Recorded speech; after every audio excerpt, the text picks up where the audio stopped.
রসুন লাগানোর জন্য উপযুক্ত মাটি আমি তৈরি করে নিয়েছি। মাটি নিবেন 50%, গোবর সার 30%, কোকোপিট 20%। তাতে আপনার রসুন গাছ সুন্দর হবে। আমি ফলের ক্যারেটে অলরেডি ড্রেনেজ সিস্টেম করে ফেলেছি। এবার ক্যারেটটি আমার তৈরি করা মাটি ভরে দেব।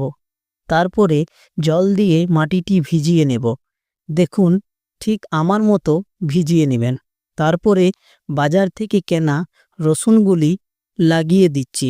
রসুনের কোয়া শিকড়ের অংশটা নিচের দিকে আর ফোড় বেরোনোর অংশটা উপর দিকে হালকা থাকবে, ঠিক আমার মতো। 4 থেকে 5 ইঞ্চি দূরত্ব রেখে লাগিয়ে ফেলবেন। এবার জল দিয়ে ছেড়ে দিবেন। দেখবেন 4 থেকে 5 দিনের মধ্যে আপনার রসুন চারা বেরিয়ে এসেছে। এইরকম নতুন নতুন আরও টিপস পেতে হলে চ্যানেলটি সাবস্ক্রাইব করতে একদম ভুলবেন না বন্ধুরা।